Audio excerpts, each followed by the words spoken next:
جناب بڑے بچے کے ساتھ میں ہوں ساجبہ اور آپ کو شو میں خوش آمدید۔ یقیناً دوستوں آپ سوچ رہے ہوں گے کہ آپ موسیٰ کی جگہ میں کیوں؟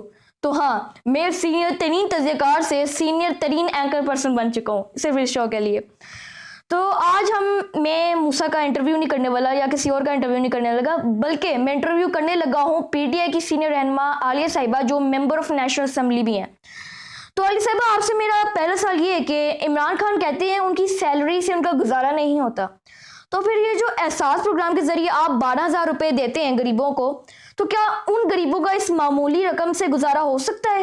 بسم اللہ الرحمن الرحیم۔ بیٹا آپ نے بہت ہی پرٹیننٹ کوسچن اٹھائے ہیں، لیکن اس میں آپ کا جو پہلا سوال ہے اس کے جواب میں صرف آپ کو یہ بتا دوں کہ پہلے وزیر اعظم صاحب ہیں جو غم گسار بھی ہیں اور دور اندیش بھی ہیں اور جنہیں اپنی عوام سے بے تحاشا محبت ہے۔ اگر آپ یہ دیکھیں کہ جس دانش مندی کا مظاہرہ وزیر اعظم عمران خان صاحب نے کیا ہے، بہت کم جگہوں پر یہ دیکھنے میں آیا ہے۔ اسمارٹ لاک ڈاؤن کی جو ٹرم انہوں نے انٹروڈیوس کرائی، یعنی اپنے عوام کو کرونا سے بھی بچایا اور ان کو معاشی طور پر بھی سیو کرنے کی کوشش کی۔ جو 12,000 کا اماؤنٹ آپ مجھے دے رہے ہیں وہ تو صرف ایک سمبولک اماؤنٹ ہے، وہ تو ان فیملیز کے لیے ہے جنہیں 2 وقت کی روٹی بھی مشکل سے ملتی ہے، اور یہ تقریباً 144 ارب کا پیکیج ہے ان فیملیز کے لیے، تاکہ وہ اسمارٹ لاک ڈاؤن کے اندر اپنی 2 وقت کی روٹی کھا سکیں۔ اس کے علاوہ وہ دہاڑی دار لوگ، کیونکہ یہ پسا ہوا طبقہ وہ ہے کہ اس لاک ڈاؤن کی وجہ سے ان کی دہاڑیاں مس ہو رہی ہیں، ان کے بچے بھوکے سو رہے ہیں، تو خان صاحب نے، ہمارے وزیر اعظم صاحب نے ان کے لیے 200 بلین کا الگ پیکیج اناؤنس کیا ہے۔ اسی طرح عام عوام کے لیے آٹے، دال، چینی اور ان ساری چیزوں کے اوپر سبسڈی دی ہے، جو آپ کو یوٹیلیٹی سٹور کی صورت میں تقریباً کوئی 50 بلین کی ملتی ہے۔ اسی طرح ہمارے جو مسافر لوگ جو ہمارے سڑکوں پر دھوپ میں، آندھی میں، بارشوں میں سوتے تھے، ان کے لیے پناہ گاہ کی چھت نہ صرف رکھی بلکہ اس کی ایکسٹینشن کے لیے 6 بلین اناؤنس کیے ہیں۔ گیس اور بجلی کے بلوں کو ڈیفر کیا ہے 3 منتھس کے لیے۔ اسی طرح سے آپ اگر یہ دیکھ لیں کہ پہلی حکومت ہے جس نے تیل کے اندر اس قدر ریلیف دیا ہے، پیٹرول کا جو ریلیف ملا ہے عوام کو، یہ ساری وہ چیزیں ہیں جو جس کا مدینہ کی ریاست میں تصور کیا جاتا تھا، اور اسی کا عملی نمونہ وزیر اعظم صاحب اپنے عام عوام کے لیے دکھا رہے ہیں۔ ٹھیک ہے علی صاحبہ، بالکل ٹھیک ہے۔ اچھا، کچھ لوگ کہہ رہے ہیں کہ یہ جو ٹائیگر فورس ہے ایک سیاسی ادارہ بن چکا ہے، تو کیا عمران خان اس کا نام بدلنے کا یا پھر اسے ختم کرنے کا کچھ فیصلہ کریں گے؟ ٹائیگر فورس کا آپ نے ٹائیگر فورس کا پوچھے تو میں ٹائیگر فورس پہ صرف اتنا بتا دوں، سیاست کیا ہوتی ہے اور پولیٹیسائز کرنا کس کو کہتے ہیں، تو وہ راشن بیگ دیکھ لیں جو سندھ میں جن پر بلاول بھٹو کی تصویر ہے، یا اگر یاداشت کے لیے میں شہباز کی تصویر آپ کو یاد کرا دوں جو پنجاب کے جو واش رومز کے اوپر بھی وہ اپنی تصویر لگانا نہیں بھولتے تھے۔ تو ہم تو ان چیزوں پر نہ سیاست کرتے ہیں اور نہ یہ پولیٹیکل چیزیں ہیں۔ جہاں تک ٹائیگر فورس کا تعلق ہے تو دیکھیں، یو کے میں دیکھیں، یورپین کنٹریز میں دیکھیں، وہاں پر بھی ایسے ویلفیئر کے کام کرنے کے لیے، اور اس کرونا کرائسس کے اندر بہت سے لوگ ایز اے والنٹیئر رجسٹرڈ ہوئے ہیں۔ تو کیا وہاں پر بھی اپوزیشن نے آ کر حکومت پر پولیٹیسائز کرنے کا، چیزوں کو اور پولیٹیکلی مینج کرنے کا الزام لگائے؟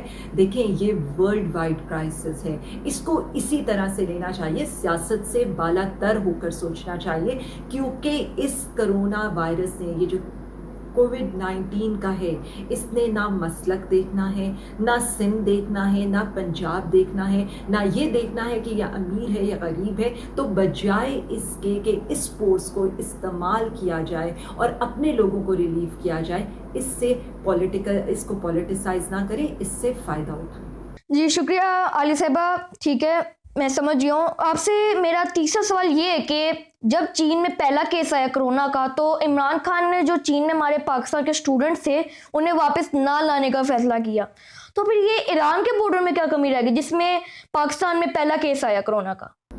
جو آپ نے یہ کہا ہے تفتان اور چائنا، یہ کمپیریزن تو بالکل ایپل اور اورنج کا کمپیریزن ہے۔ میں اس میں صرف یہ کہہ دوں کہ once again prime minister Imran Khan صاحب کی ویژن کو سلام کرنا چاہیے, ان کی وزڈم, اٹ واز ریمارکیبل, کیونکہ چائنا سے ان پر اتنا پریشر پڑا کہ جی چائنا سے آپ نے اسٹوڈنٹس نہیں بلوائے, بٹ وہ اپنے ڈیسیجن پر فرم رہے, اور سب نے یہ دیکھا کہ آج چائنا سے ایک بھی کیس جو پاکستان میں کرونا کا نہیں آیا. اب آ جائیں تفتان کے اوپر. اگین سیاست بہت ہوتی ہے, لیکن تفتان کے اوپر کیا وہ پاکستانی جو ایران نے تفتان کے بارڈر کے اوپر کھڑے کر دیے تھے, بیٹا ہم ان کو وہیں کھڑا رہنے دیتے؟ کیا وہ کم پاکستانی تھے کہ ہم اپنے بارڈر ان کے لیے کلوز کر لیتے؟ تو چائنا اور ایران کا کوئی کمپیریزن نہیں ہو سکتا. چائنا نے خود سے آفر کی تھی کہ وہ ہمارے اسٹوڈنٹس کا خیال رکھے گا, اور اس نے ان کا خیال رکھا, جبکہ ایران نے ہمارے پاکستانیوں کو لا کر کھلے آسمان کے نیچے کھڑا کر دیا. تو یہ دو چیزیں تو سیاست کے لیے تو صحیح ہیں, لیکن اگر یہ کہنا تو یہ تو ایپل اورنج کا کمپیریزن ہے. اور یہاں پر ایک ڈیٹا آپ کے توسط سے میں یہ بھی بتاؤں گی کہ لوکل ٹرانسمیشن میں 60% کیسز سندھ میں جو ہوئے ہیں وہ لوکل ٹرانسمیشن سے ہوئے ہیں, جو کلیم کرتے ہیں کہ انہوں نے سب سے پہلے لاک ڈاؤن کر دیا. اور پنجاب میں لوکل ٹرانسمیشن سے 5% کیسز صرف ہوئے ہیں. تو اسی سے اندازہ ہوتا ہے کہ یہ سارا کچھ جو ہو رہا ہے وہ سیاست زیادہ ہو رہی ہے, اصلیت اس میں بہت کم ہے. جی بالکل عائشہ صاحبہ, بالکل. آپ سے میرا چوتھا سوال یہ ہے کہ یقیناً آپ لوگوں نے ڈاکٹرز کو بہت زیادہ حفاظتی سہولتیں دی ہیں, مگر پھر بھی ڈاکٹر شکایت کر رہے ہیں کہ انہیں حفاظتی کٹیں پوری نہیں ملی. تو پھر عمران خان صاحب اس کے بارے میں کچھ کرنا نہیں چاہیں گے؟ سب سے پہلے تو میں آپ کو یہ بتا دوں کہ آپ چاہے دیکھیں کہ حفاظتی ماسک کی بات کریں, آپ حفاظتی کٹس کی بات کریں, ٹیسٹنگ کٹس کی بات کریں, یا یہ جو پروٹیکٹیو سوٹس کی بات کریں, تو پنجاب ان ساری چیزوں میں اس وقت لیڈ لے رہا ہے. ایک چھوٹا سا ڈیٹا ہے, وہ میں آپ کے ساتھ شیئر ضرور کروں گی. جس وقت یہ ہمارا کرائسس سٹارٹ ہوا تو ہمارے تقریباً جو ہماری کیپیسٹی تھی, ہم تقریباً 180 ٹیسٹ پر ڈے کر سکتے تھے. آج ہم تقریباً 10,000 پلس ٹیسٹ کر سکتے ہیں. اسی طرح سے ٹیسٹنگ میں اس پورے ریجن میں, انڈیا کو دیکھ لیں, سری لنکا کو دیکھ لیں, بنگلہ دیش کو دیکھ لیں, پر ملین ٹیسٹ صرف پاکستان میں سب سے زیادہ ہو رہے ہیں. اب آ جائیں آپ آئی سی یو بیڈس کی طرف. ہمارے پاس 700 آئی سی یو بیڈس تھے. اس وقت ہمارے پاس 22,000 plus I C U beds ہیں. کوارنٹین بیڈس ہمارے پاس 500 تھے, آج ہمارے پاس تقریباً 2 لاکھ پلس ہیں. اسی طرح سے وینٹیلیٹرز کی بات کریں, 1700 وینٹیلیٹرز تھے, آج ہمارے پاس الحمدللہ 4,000 پلس وینٹیلیٹرز ہیں. تو میں آپ کو یہ بتا دوں, پرائم منسٹر عمران خان صاحب کمیٹڈ ہیں اپنے فرنٹ لائنرز کو ہر طرح کا فیسیلیٹیٹ کرنے کے لیے. اگین یہاں پر وہ انہوں نے نہایت حکمت کے ساتھ, نہایت سوچ سمجھ کر جس طرح سے یہ سارے کام کیے ہیں, معیشت کو بھی سنبھالا ہے, step by step lockdown بھی کیا ہے, فرنٹ لائنرز کو بھی ایک ایک چیز پرووائڈ کی جا رہی ہے. ہمارے پاس ہسپتالوں سے جو بھی ریکوائرمنٹ آتی ہے اس سے دگنی ریکوائرمنٹ میں ہم ان کو چیزیں پرووائڈ کر رہے ہیں.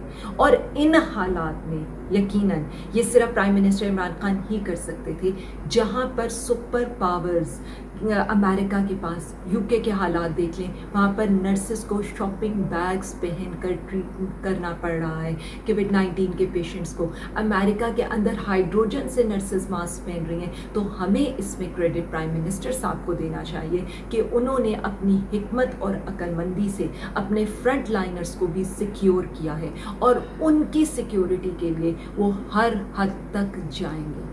اور صاحب آپ سے میرا آخری سوال وہ یہ ہے کہ کرونا کی وجہ سے پاکستان کی اکانومی بیٹھ گئی ہے, تو اس کو کھڑا کرنے کے لیے آپ کے پاس یا عمران خان کے پاس کوئی پلان ہے؟ بات وہی آ جاتی ہے کہ وزیر اعظم صاحب نے اسمارٹ لاک ڈاؤن یا کلسٹر وائز لاک ڈاؤن کی ٹرم کیوں انٹروڈیوس کرا؟ کیونکہ ظاہر ہے انہیں غریب کا احساس بھی تھا, انہیں اکانومی کا احساس بھی تھا, اور انہیں لوگوں کو کووڈ-19 سے بھی بچانا تھا.